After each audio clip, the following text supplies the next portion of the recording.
Good morning, good afternoon, good evening, and welcome to the Yale School of Management Online Application Tips panel. My name is Laurel Grodman. I'm Managing Director of Admissions for the Yale School of Management. I'm also a proud graduate of Yale SOM class of 2006, so I'm so excited to welcome you here today. I'm going to turn things over briefly to my colleagues from the admissions team who are also joining us in order to introduce themselves. We'll start with Kate. Hi everyone, my name is Kate Botello. I am one of the Associate Directors of Admission here at Yale SOM. All right, my name is Jared Liu and I am Senior Associate Director of Admission at Yale School of Management, and great to be with y'all today. Hi everyone, my name is Rebecca Melville and I'm the Director of Financial Aid at the Yale School of Management. Welcome. Great, thanks so much. So under normal circumstances, I'd be letting you know that we are joining you live from Evans Hall, which is the home of Yale SOM. As you can probably see, we are not under normal circumstances today. We're joining you from our remote locations. The Yale community is doing our part to help prevent the spread of COVID-19, and so we're all working remotely today. I hope that your experience of our online applications tips panel will not look all that different from if we were broadcasting from Evans, but I will ask you to bear with us in case we have any hiccups along the way. I know many of us are encountering this new normal of increased technology, but we'll do our best to keep things moving for you today. And of course, on behalf of the entire admissions team, I hope that you and yours are well wherever in the world you are.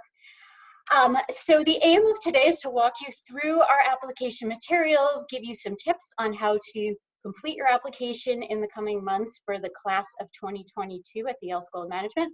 Of course, if you are targeting a further out application date in the coming year or years, today's content should be relevant to you as well. We'll start with a very brief overview of the school. We'll walk through the elements of the application, and I will leave plenty of time at the end for questions coming from the audience. I ask that you guide those questions through the Q&A function. Our colleague Kristen is working behind the scenes to pull those questions together, and we'll look forward to hearing from you a little bit later in the session. So like I said, before we dive in, I'd love to give you a brief overview of the school. And in talking about the Yale School of Management, the best place to start is always with mission. And our mission is to educate leaders for business and society.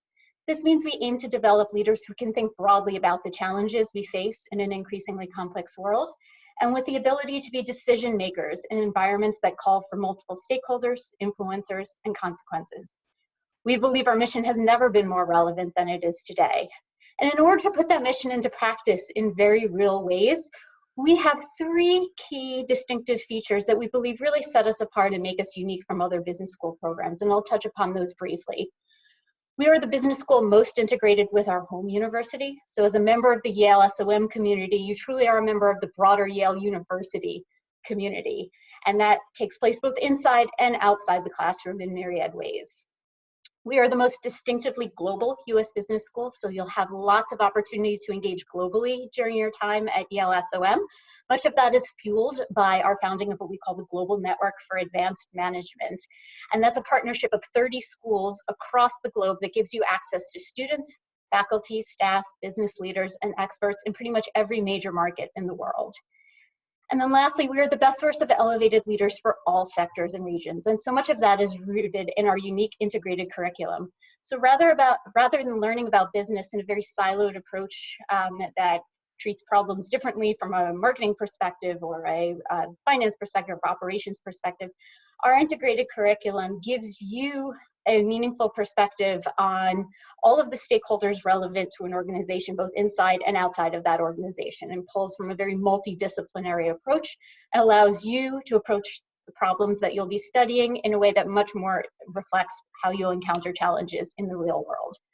What all of this means from an evaluation perspective and thinking about your application is we're looking for leaders who are going to thrive in this kind of environment, who are intellectually curious and excited about the idea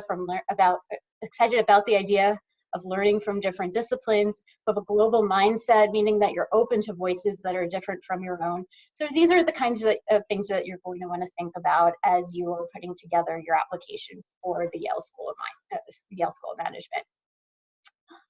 Turning to the next slide.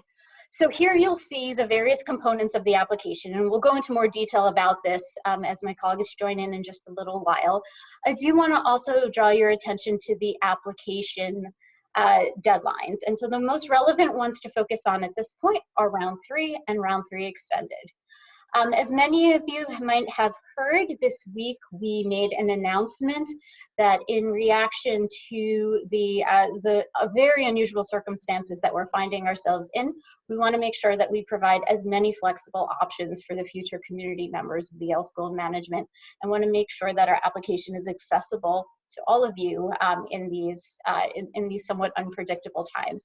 We've been hearing from you. We understand that there's been test center closures recently. Some of you might have had to quickly and abruptly leave your school setting or your professional setting, and all these things can have an impact on your ability to get an application in the expected timeline. So we wanted to present options both for those who are ready to move forward with their application and get a decision as soon as possible, and for those who need a little bit more time. So round 3, our application deadline will remain April 14th, and if you submit your application by that deadline, you'll hear a response from us on May 19th. The one caveat that I will add there is we want to provide a little bit extra flexibility for those who might need a bit of extra time to get their testing underway. And so if you submit your application for round 3 on April 14th, you have an additional 10 days to get us your test score. If you're able to do that, then we'll be able to issue your decision on time for May 19th. If you're unable to schedule or get your test score at that point, we will roll your application over into our round 3 extended deadline. In addition, in round 3, I would highly encourage anyone who will need to secure a visa to attend the Yale School of Management, if at all possible, to submit by the round 3 deadline in order to ensure you'll have as much time as possible to go through the visa process and ensure a smooth transition into New Haven for the early fall. Like I mentioned, though, we want to make sure that we're providing access to people in a variety of circumstances right now. So if round 3 is not a reasonable timeline for you at this point, we have our round 3 extended option. And in that case, we will need your application in full with testing and all components by May 27th. And we will be able to render a decision on that application in the second half of June, sometime in mid to late June. And so hopefully that provides an array of options no matter where you are within that process. We recognize that this is a challenging time. And if people have additional questions about how these deadlines will work, we can certainly address it in the Q&A section a little bit later. And so with that, before I transition over to our panelists to go into the specifics, I thought I would answer a broad question that we often receive, which is, what is it that you're looking for in an SOM candidate? So I'll say there is no golden ticket to admissions at Yale SOM. We take a holistic approach to reviewing your application, which means that we look at all of the individual components in concert with one another. We are very mindful about how we structure our application. We are only asking you questions that are going to be informative in the way that we are evaluating you. So hopefully you'll find it to be a relatively streamlined application process. And essentially, when it comes down to it, we're looking to understand 3 things. We're looking for your academic preparedness. So Yale SOM is a very academically rigorous program, and we want to make sure we're bringing people into the program who are set up to succeed and hit the ground running. We're looking for evidence of professional impact, and so we're looking to understand how you both lead and collaborate in a professional setting. And then lastly, we're looking for engaged community members. So we are hoping that you'll come to the Yale SOM and engage in our community during the time you're here, engage in the communities that you become a part of thereafter. And so we're looking for evidence of the ways in which you've participated in the communities that you've been a part of to date. So with that, I will hand it over to Kate to launch into the academic elements of our application. Thanks, Laurel. And so I will start by talking about the academic profile. And so as Laurel mentioned, I'd really just like to echo that the admissions committee takes a very holistic approach to reviewing your application. And so when we talk about the academic profile, we're talking about 2 things. We're talking about your transcripts and we're talking about your test scores.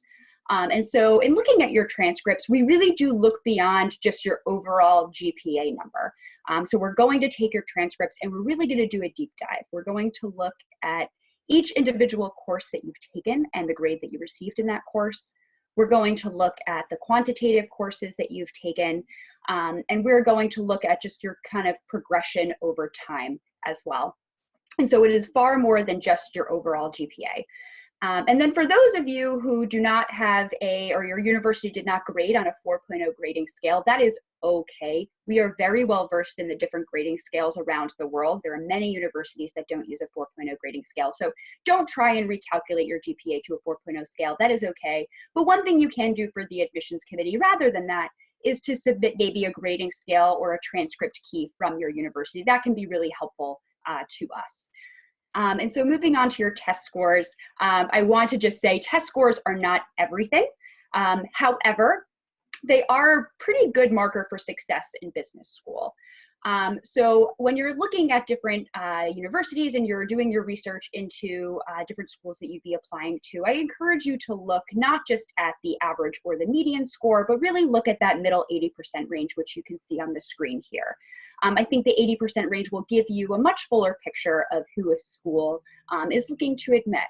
And so if you're taking the GMAT, I also just want to give one tip here. If you're taking the GMAT, you have the option to submit all of your scores, or you can hide scores from the admissions committee. So I would encourage you at Yale to submit multiple test scores to us because that can just really give us a much fuller picture of your candidacy. So for example, you may have scored higher on a prior exam in the quantitative section than you did in your overall highest score.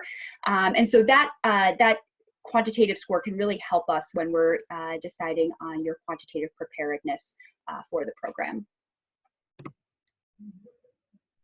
And so moving on to the newest part of our application, which is the behavioral assessment, even though this is a piece of your application that you will not be able to complete until after you've submitted your application and paid the application fee, I do think it's really important to talk about it in the academic profile section. So the behavioral assessment itself was actually developed in collaboration with ETS, which is the service that does put on the TOEFL as well as the GRE. And so the behavioral assessment measures a set of inter and intrapersonal competencies that are associated with business school success. And so this is a non-cognitive exam that the admissions committee is looking at just as another data point in your application. So this tool is really meant for the admissions committee to potentially maybe lean in for a candidate who may have a lower academic profile, but certainly has the markers to be successful in our SOM curriculum, as well as the potential to be and really contribute to the SOM community. And so what the behavioral assessment is, just briefly, it is a forced choice model, and it should take you no more than 20 minutes to complete, and there's really no preparation you need in advance of it. And moving on to professional experience. So this is something that the admissions committee is really going to focus on in order to evaluate your candidacy here. And so again, similar to academic profile, this is really broken up into two things. So we're looking at your resume and we're looking at your letters of recommendation here. So the resume, I think, is just your chance to, in a very clear and concise way, talk about your work experience, but also, talk to us about your academic experience, as well as any volunteer opportunities you've had, any activities that you've done, or even any interests that you have that you really think help to tell your story. The resume should, as a good rule of thumb, be kept to one page when at all possible. If you have been working for maybe more than 10 years, that could be an exception there, but for the most part, students should be looking at a one-page resume. And we actually do offer candidates a template on our application for use. The letters of recommendation, we do require 2 of them. And I'd like to spend just a little bit of time talking about these because these are things that can really help move the needle on an application. So the letters of recommendation basically echo what we've learned in your resume, but to a much fuller extent. So with that, you should be choosing recommenders who have supervised you, either currently are supervising you or formerly supervised you, and have had the opportunity to formally review your work performance. I think a lot of students feel that the letters of recommendation are out of their hands, but I don't think that is true.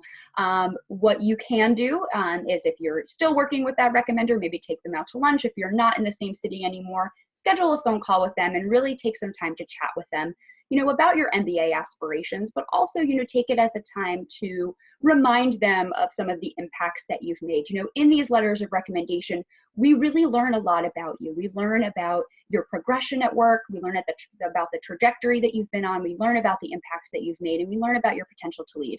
So really take some time to spend with your recommenders, kind of going over all of this information.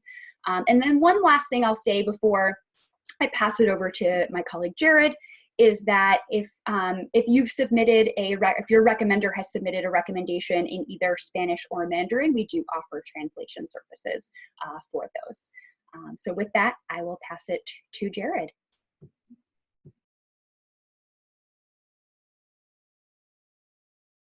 All right, thank you, Kate. And I'm going to talk about, I'm going to start off by talking about the essay.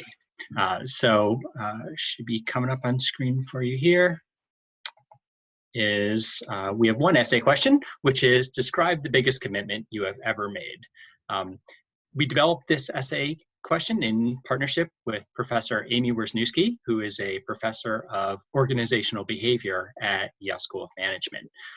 And you know, the intention really is to learn how you approach commitment and the behaviors that support it. After all, your time in business school and thereafter represent significant commitments. And so it's valuable for the admissions committee to understand a little bit about a commitment that you've made in the past. This can be expansive or specific. This can be personal or professional. Again, though, what I'd really emphasize is that we want you to talk about the commitment you've made and the behaviors that support it. So be genuine. I think pretty basic recommendations that I would make here, or pretty basic tips, would be, you know, edit. This is an assessment for us of your written quality of work. And I say sort of tongue-in-cheek, but answer the question. You know, we really do value this, and this will help the admissions committee tremendously to understand that aspect of your profile. The next thing I want to talk about are the video questions. I think for many candidates, the video questions can be a moment where they really need to sort of take a deep breath and lean into this aspect of the application. We have been using video questions for a number of years, and they were originally developed as an alternative to use an English language assessment. So for this reason, you don't need to submit any kind of TOEFL or IELTS or any other English language assessment. We feel that we get what we need through the various components of the application, including the video questions. Similar to the behavioral assessment, which Kate mentioned, the video questions will be available to you after you hit submit on your application and pay your application fee. Then you give it a few minutes, usually should be about 15 or 20 minutes, and your status page should refresh, and you should have access to the video question link on your status portal. At that point, you're taken into the assessment and you're given 3 randomized previously recorded sessions, and no two candidates should have the same questions. They vary in format depending on the question, but there are 3 questions, 2 of which you'll have 20 to 30 seconds to collect your thoughts, and then 60 seconds to deliver a response. And then on the 3rd question, you'll have 30 seconds to consider your answer, and then 90 seconds to deliver your response. So we do want to get your thoughts on the spot, but we don't want you to be completely caught off guard, if you will. So you do have a little bit of time to prepare. When the video begins, we do want you to be off book, as they say, so look into the camera and speak your answer. But you don't have to fill the whole time. This is a really important point to make, I think. Sometimes candidates will feel they've been given 60 seconds and they need to speak for that entire time, or maybe they finish their response and they just sit there quietly until the camera finishes that 60-second or 90-second period. You could actually stop the camera. So when you feel that you've given a complete answer, go ahead and just stop, and you're able to move on to the next question. We do ask that you complete these in one sitting, though. So you get access to the format. You're first going to start by testing your microphone and your video. Definitely, I would encourage doing this. This is all part of being familiar with the tool. So we give you practice questions, and I promise you there's no blooper reel. We have recorded some questions ahead of time, and I encourage you to not only test your microphone and your video camera, but also to practice yourself on how these go. After you finish with the video question practice, you will go right into the assessment. As you can probably already surmise, 60 to 90 seconds for a response time frame is really short. It can go by a lot faster than you might immediately think. So just be prepared for something to go quick. And then in general, find a good quiet place with a strong internet connection. Okay, and the last thing that I want to cover is the interview. The interview is very different than the video questions. It's not to be confused. The video questions are part of submitting your application, whereas the interviews are something that is by invitation only. They are blind in that the person who is interviewing you has only seen your resume. And in the case of round 3 and round 3 extended, these will be virtual interviews. So Zoom, Skype, if one of those platforms doesn't work for you, reach out to us and we will do our best to find a platform that will work better for you or a time that works better. But I would treat this like any other interview, like an in-person interview. So dress professionally, come prepared, be on time, pretty basic interview recommendations. I also want to assure you that we take great care to make sure that the interview you get virtually is exactly the same interview as if you were in person. So I know many of us would prefer to have an in-person interview, but we want to make sure that regardless of where you are in the world, whatever the circumstance might be, and this happens in other rounds as well, that you are not disadvantaged for a virtual interview. So I hope you can take comfort in that. We also think this is a two-way street, so have the thoughtful questions that we know you've prepared ready for your interviewer. They're going to leave you some time to talk about what are the questions on your mind, so definitely come prepared for that. And of course, follow up with your interviewer afterwards if you have any other questions. All right, and with that, I will hand it off to my colleague, Rebecca. Hi, thanks, Jared. Hello, everybody. First of all, thanks again for your time today, and congratulations on doing the right thing and recognizing that this is an expensive proposition. It's a big investment, both in terms of time and money, but the return on investment is significant, both personally and professionally, which is probably why you're interested in doing an MBA program. And in preparing for this experience, you are trying to spend some time today learning and preparing for the financial commitment as well. So I want to talk about a few ways that you can do this both before you arrive, the ways that the school will help you, and the ways we continue to help our alumni as well. So just right hot off the presses, we have launched a new funding resources website that has a searchable database functionality on it, so we're excited about that. And you can feel free to use that as a resource to look at the scholarships that we know of that are out there in terms of external funding. Be bold, be brave. Depending on the industry that you're in, you may be able to get help from an employer. Typically that comes in the form of consulting firms or finance firms, or sort of some of your more typical pre-MBA hiring organizations. But many of our students also have their government sponsoring them, or even other organizations. So spend some time getting to know what those resources look like. In some cases, there are country-specific low interest rate loan programs, for example. You can feel free to start on our website. Other schools have websites as well, but really take the time to do this. I'd recommend you do it now because many of those deadlines are in the March to April, maybe some May, given the COVID-19 situation deadlines as well. So keep a spreadsheet, track the deadlines, and think expansively about these opportunities. Once you arrive here, we will work with you to finance your MBA. About half, close to half of our incoming class had some sort of institutional scholarship from the Yale School of Management. Most of those are fairly modest amounts. I would say they range anywhere from $5,000 a year up to full tuition and fees. The general thought is that this is a return on investment, but we do expect you to invest in your future as well. And so merit-based scholarships are awarded at the time of admission. And it's just one more cut, if you will, of the applicant pool. Everybody is considered equally for merit-based scholarships, including international students. That's often a question we get on our webinars as well. And so you will receive your merit-based scholarship at the time of admission along with your decision letter.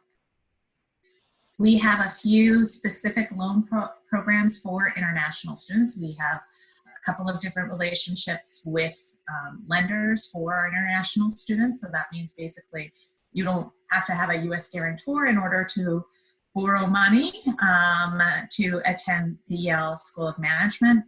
You should expect that you won't be able to borrow more than 80% of the cost of attendance. So that's about $80,000 a year, roughly, that you'll be eligible to borrow as an international student. Our American students typically use federal loans or private student loan vendors to fill in the gaps in their MBA funding situation. We also have several opportunities during the summer for your internship. One is for those who work in nonprofit to make use of these student internship fund opportunities. That's not something our office runs, but it's certainly an opportunity to help augment your nonprofit salary during the summer. The entrepreneurship program also awards roughly 5 entrepreneurial fellowships for post-graduation. So this is one way now transitioning to how we help our alumni, where they will pay your interest that's accruing on your student loans up to $7,000 a year while you sit at Yale post-graduation if you want, and have all of the resources of Yale University at your disposal. Another thing that we're extremely proud of is our loan forgiveness program, which was the first of its kind among business schools. It was launched in 1986 and then really harkens back to our mission of educating leaders for business and society. It is a program that is the most generous, I believe, among our peer business schools, and up to $102,000 a year, US dollars, of course. We will give you some sort of loan forgiveness, so we help you repay your loans should you go into the nonprofit or social sector spaces, either here in the US or abroad. We also help you sort of manage your strategies as you graduate around loan repayment. We continue to post helpful information, push that out to our alumni as their loans are in repayment, and work with you again in the loan forgiveness program and as valuable alumni of the program. So I know some of you will have questions on that, but I will defer back to my colleague Laurel. Great, thanks so much to all of you. So we have lots of questions coming in. Just as a reminder, please use the Q&A function to submit questions that you might have, and our colleague Kristen is working behind the scenes to pull together your question. There are many of you online today and asking questions. We're going to do our best to get to as many as possible, but we're going to try to focus the most on those questions that are most common to the largest group. If you do have individual questions about that are very specific to your candidacy, you can always feel free to reach out to our office at mba.admissions@yale.edu. So we will start jumping in. We have a couple of questions about test scores. So a question about how we consider the GRE versus the GMAT. Are we truly equally open to both of those? And do we use the GRE conversion tool to look at GRE scores? So I'm going to pass that one to Kate. Great, thanks, Laurel. So as far as the choice between taking the GRE and the GMAT, don't let us be kind of the decision maker for you. We truly are test agnostic. You can submit whichever test you feel most comfortable taking. So I've heard, good kind of advice is to maybe take a practice exam in each and then go with the one you think you feel most comfortable with and study for that exam. So that's truly your choice there. And as far as the conversion tool, you know, at this point, we've had years of data on the GRE, and the conversion tool is really not necessary in our review process. So we do look at it as a standalone test. Great. And Kate, if you'll stand by for another testing related question, are the testing requirements the same for joint degree candidates? And maybe if you want to, in that response, touch a little bit more broadly on if there are any differences to the application process for joint degree candidates. Yeah, that's a great follow-up and something definitely to be considered as you're considering which test to take. So some of our fellow programs here at Yale, you know, may not accept the GMAT as part of their entrance requirements. So in that case, you may be looking at a GRE. But I will say just broadly about, you know, applying to a joint degree program here at Yale. They are completely separate application processes, and you may have started to understand that when I was talking about different tests. So you will be submitting completely different materials to each school and going through each individual school's application process separately. This is a question I'll toss out to Jared. So we ask a question in our work experience section and our career interest section as to whether you have plans to become an entrepreneur within the next 3 years outside of business school. So the question is, what is the intent? What are we trying to learn from that question? Great. Well, thank you for asking. So there are any number of things that you know, can help us get a better sense of the context that you're in, or better to understand the nuance of what you're doing. And so you might see within the professional area, we're also asking for the number of people you manage, the website of the organization. So you know, we want to do as thorough a job as possible in understanding the context of you know, your work history. And so definitely, you know, complete as much of that in as great a detail as possible.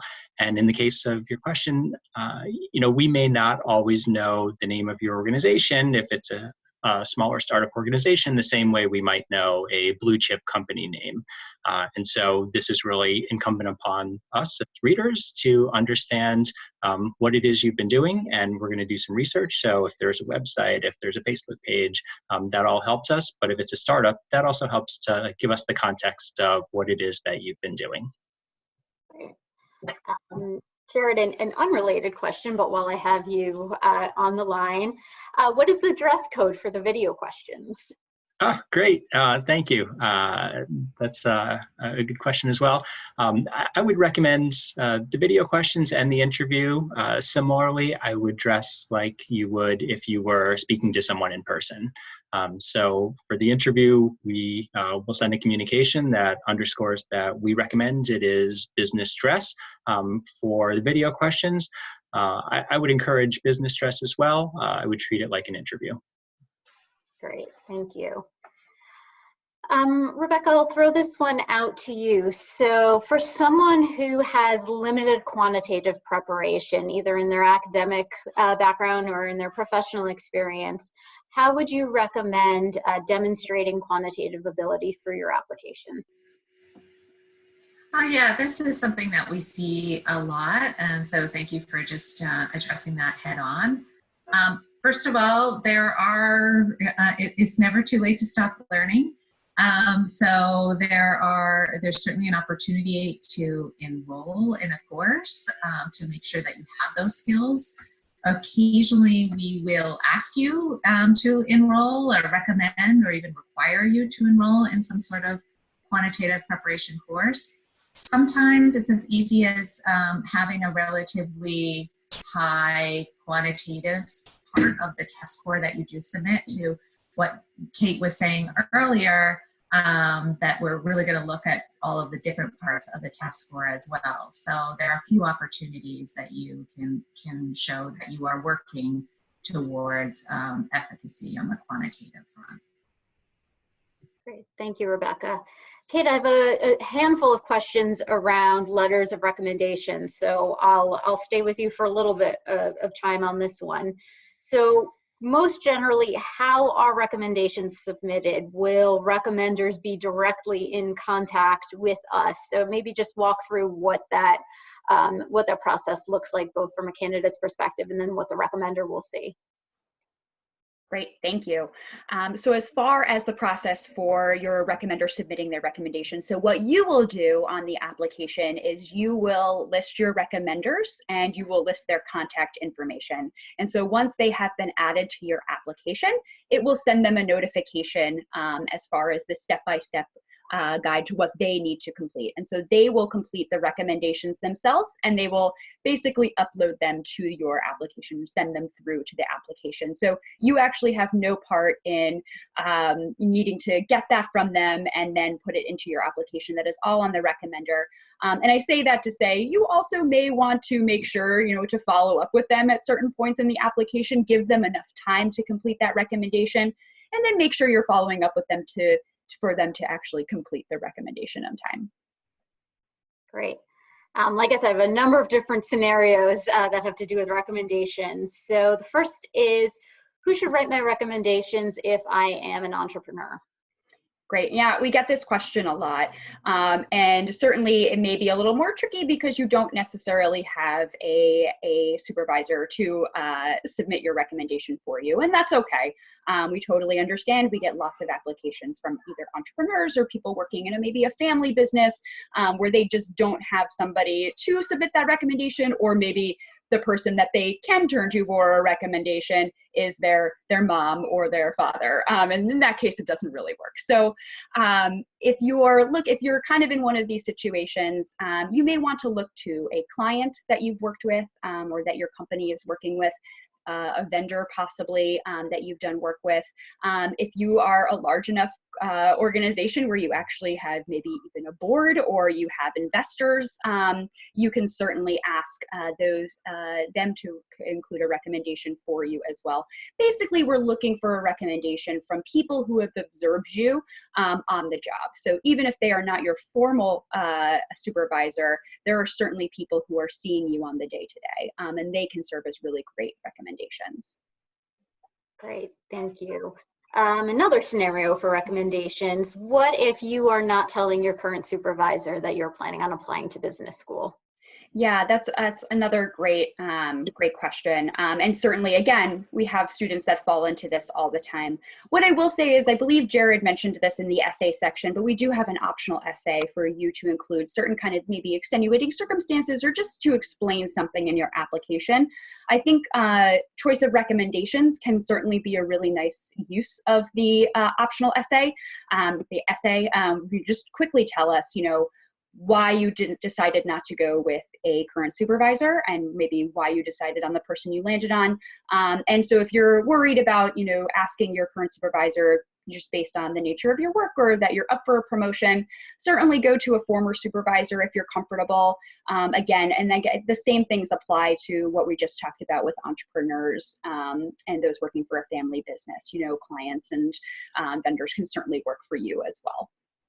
Great, and I think that applies to one of the other scenarios presented, which is if you just started a new job. I think the same wisdom goes. You want people who are vouching for you, who are most acquainted with your work experience. So if that's not your current supervisor, you can, of course, briefly explain that to us and go to someone who is going to be able to give a much more representative experience. The last scenario that I'll throw at you, Kate, is for someone who's relatively recently out of undergrad, so maybe 1 to 2 years out. How would you recommend approaching those recommendations? Would you go back to a professor, for instance, for one or both of those? Yeah, that's another great question, and I think very tempting for students who are just recently or have just recently graduated. What I'll say there is, unless you're a Silver Scholar where we do ask for a faculty or professor recommendation, in most cases, this might not be the best option. We're looking to get to know more about your professional experiences in these recommendations. And so even if you've only been working for a year or two, that's a long time to be working with a supervisor, and they've really gotten to know you. Even a year is a nice bit of time for them to have observed your work. And so in that case, I would still use a professional recommendation over going back to university and getting a faculty member to write your recommendation. And again, I will just echo that the exception to this is if you are a Silver Scholar, we do ask for a faculty recommendation for you. Great, thank you. I'll leave you alone for a little while, Kate. I'll field a couple of the questions that we're getting just around some of the changes to the round structure and how that will work in response to the pandemic. So some questions around guidance on how to apply to round 3 or round 3 extended if you don't have a test score. So what I would say is that if you have a test score that we could use, or you anticipate being able to get one within that 10-day window after the April 14th deadline, so essentially by April 24th, I would recommend that you submit your application on time for the round 3, April 14th deadline, and then send us your score as soon as you have it. It can be an unofficial score at that point, and we will, of course, verify the actual score before the end of the round, but you would notify us as soon as possible. If for some reason you are not able to test before that date when you were anticipating being able to, we will then roll your application over into round 3 extended. If you know there is no way that you're going to have a test score before April 24th, essentially, then I would recommend submitting your application in round 3 extended. So again, if you know that you'll be able to get a test after, or you're hoping to be able to get a test after April 24th, but before May 27th, I would target the round 3 extended deadline. Relatedly, although this doesn't only apply to people who are sort of awaiting a test score as their only score, we had a question around guidance for people applying in round, people who may have a new test score to submit over the course of the round. So in that case, and no matter what round you're applying in, we always do try our best to incorporate new information over the course of the round. We can't guarantee that we'll be able to review things that you've sent after the deadline, of course, with the exception of how we're handling test scores in round 3 for for slightly late submissions. But we'll always do our best to incorporate new information. We just can't guarantee. It depends on where we are within the process. But the best advice there is just to be in touch with us as soon as you have that update, as soon as you have an unofficial score, and then we will, as I said, make every effort to try to review that as part of your application.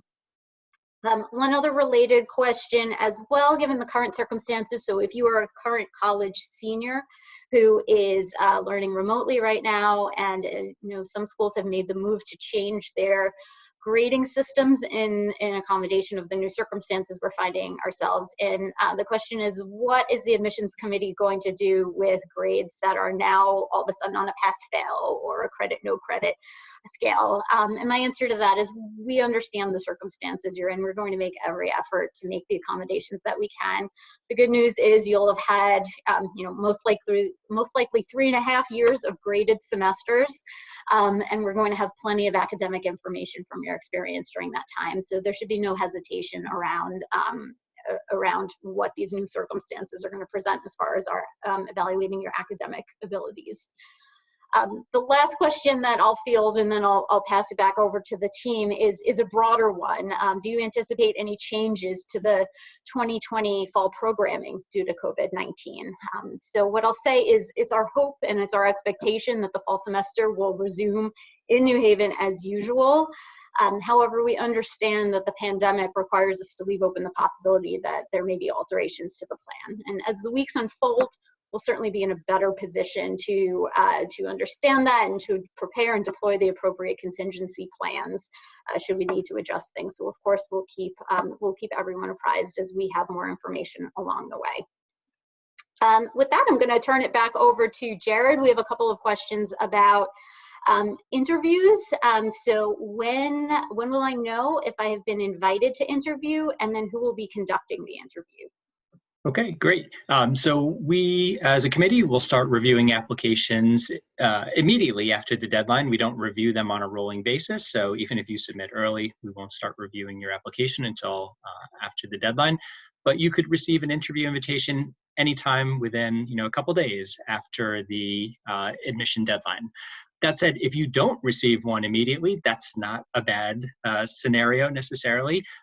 We are reading applications as quickly as we can, and we really will interview up through and close to the decision deadline. So please be patient. If a colleague has gotten an interview invitation, doesn't mean you're not. If someone in the same geography has gotten one, doesn't mean that you're not. But we will send the interview invitation by email. For whatever you can, do whitelist the extension, at yale.edu or from mba.admissions, because we may be reaching out, and sometimes there could be a delay if it goes to your spam folder. You will get an email interview invitation. Who will do the interviews? It will be an admissions officer if you are applying in round 3 or round 3 extended. As mentioned previously, it will be a Zoom or somehow a virtual interview, but it will be with an admissions officer. I will say the timeline to schedule in these last 2 rounds will be very quick.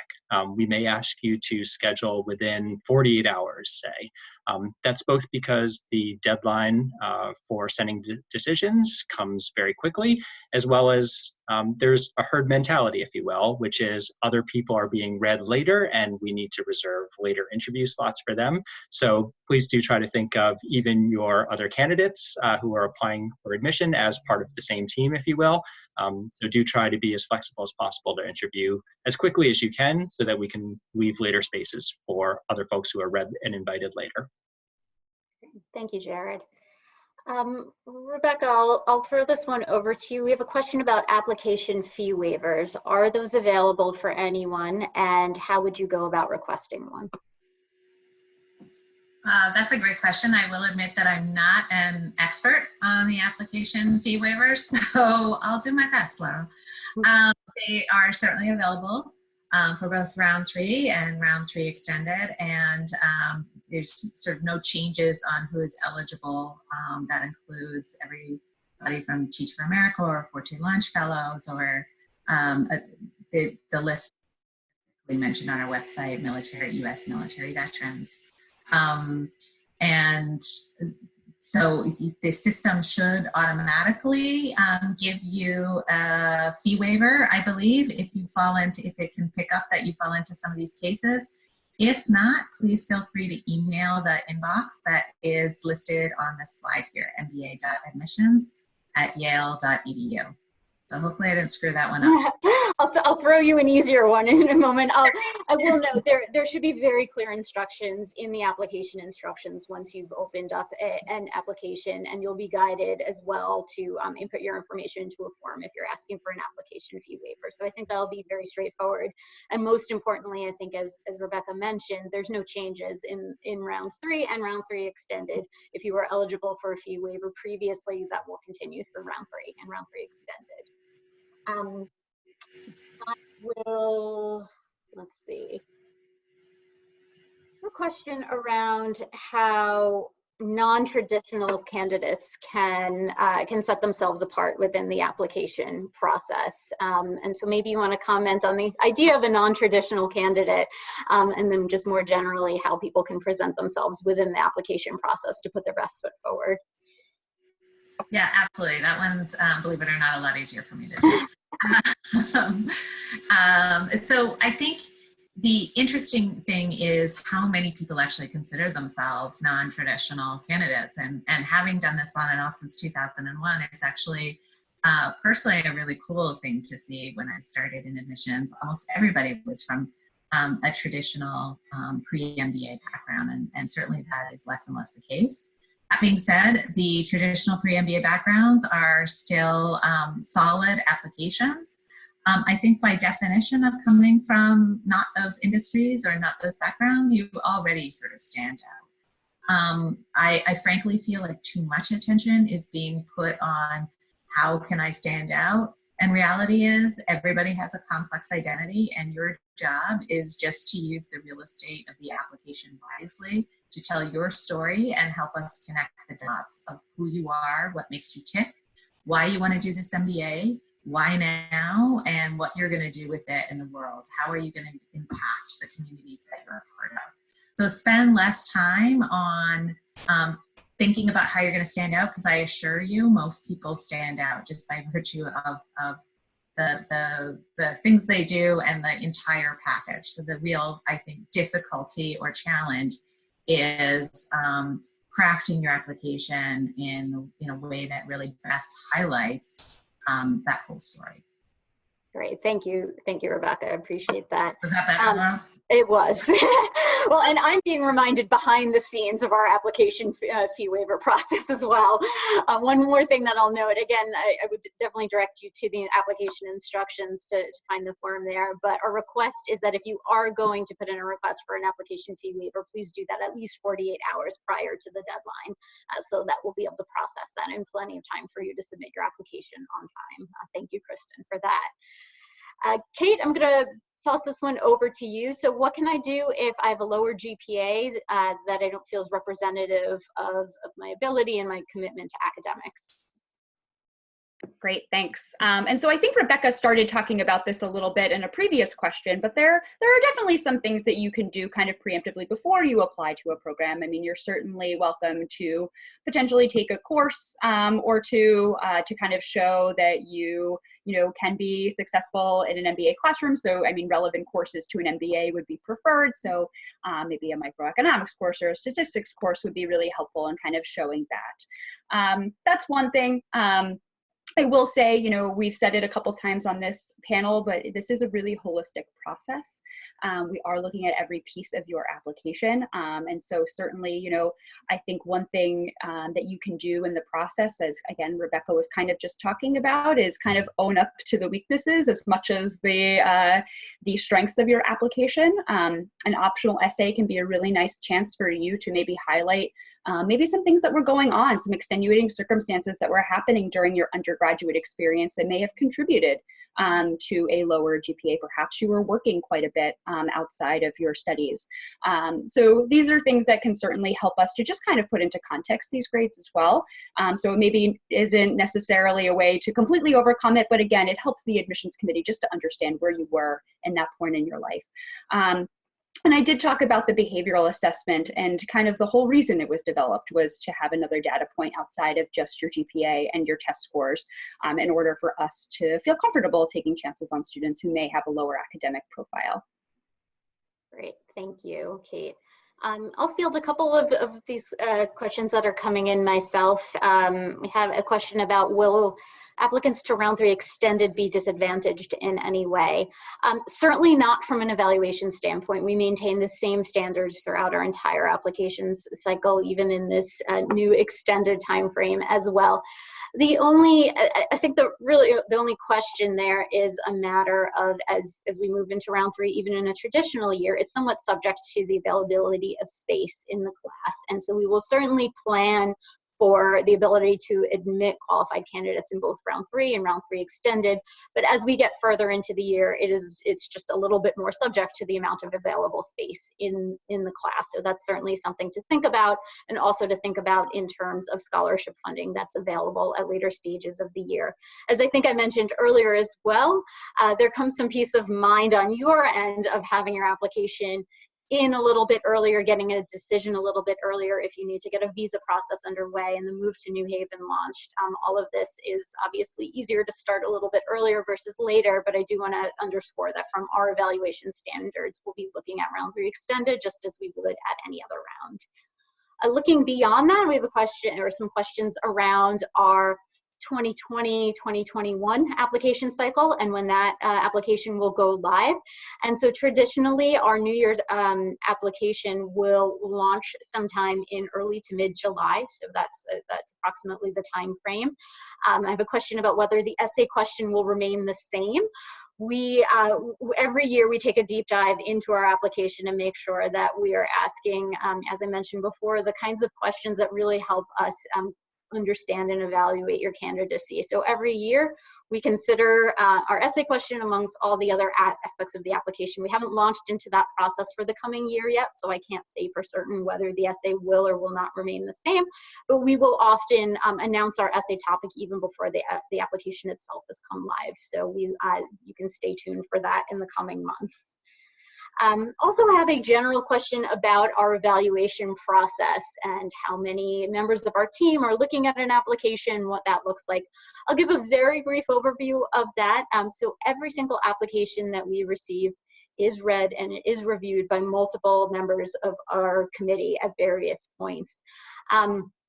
We have committee members who will do a deep read on applications. We'll get together as full committees or as partial committees to discuss interview decisions, and then our entire team convenes to ultimately render an admissions decision on your candidacy. So you can rest assured we have multiple touch points within the team, which really helps us as well, because each of us has been doing this for a while, but also brings different perspectives and different points of views, and might see something in an application that another person might not see in the same way. So we have a lot of healthy and productive dialogue about your candidacy at various checkpoints along the way. So hopefully that gives you a little bit of insight into our process there. A couple of more questions coming through. Just a moment. A brief one, Kate. Do recommendations need to be submitted by the application deadline, or is there a little bit of a window there? Yeah, that's a great question. So we do have a little bit of a window there. So in the application, we actually give you the deadline, and we also give you the materials deadline. And so the materials deadline would include your letters of recommendation. So typically there's a few days grace period for you to get those in. I still encourage you to keep on your recommenders to get those in, but we understand this is something that's out of your hands. So yes, there is certainly a grace period. Great. Kate, I'm going to toss this one to you as well.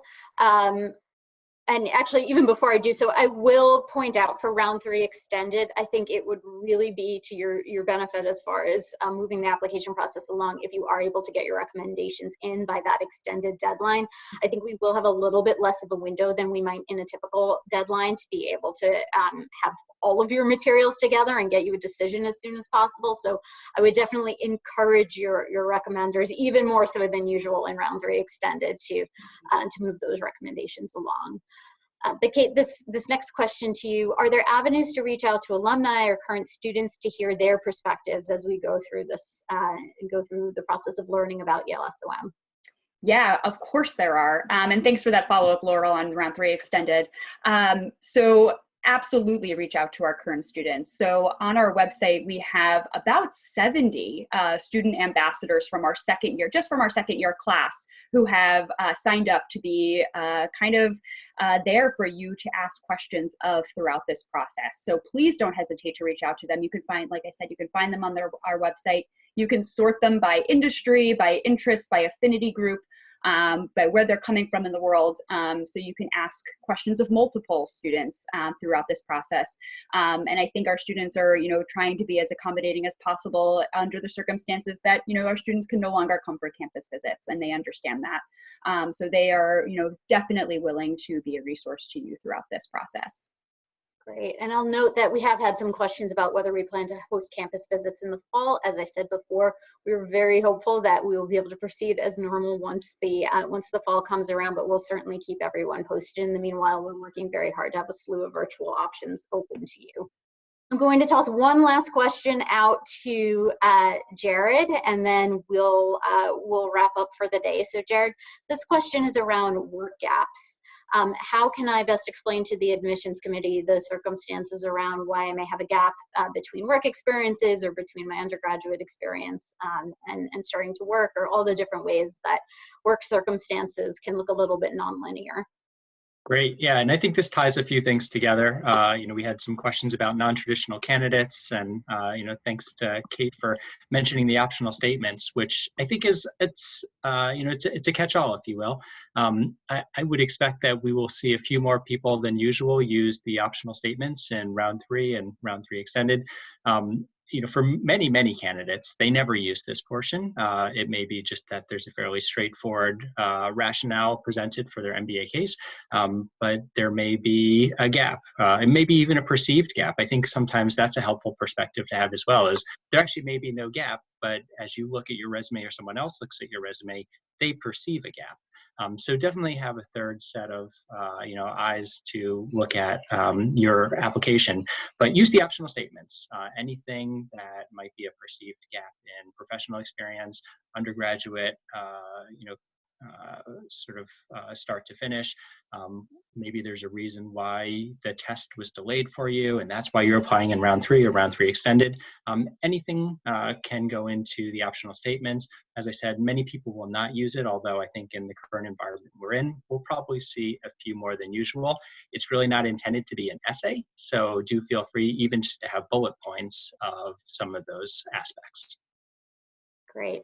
Well, thank you so much to all of our panelists. Thank you so much to you for your great questions. I'm going to have to thank my children for not storming in over the course of this. I've promised them great rewards, so I'm going to go take care of that. I'm hoping all of you will stay well and stay healthy and keep engaging with us. We'll be hosting an online student panel on April 2nd via Zoom, so we hope that you'll be able to join us for that. And as I mentioned before, if you have any questions along the way, even though we're not physically in our space, we're still certainly in touch. You can always reach out to mba.admissions@yale.edu. Thanks so much, everyone, and be well.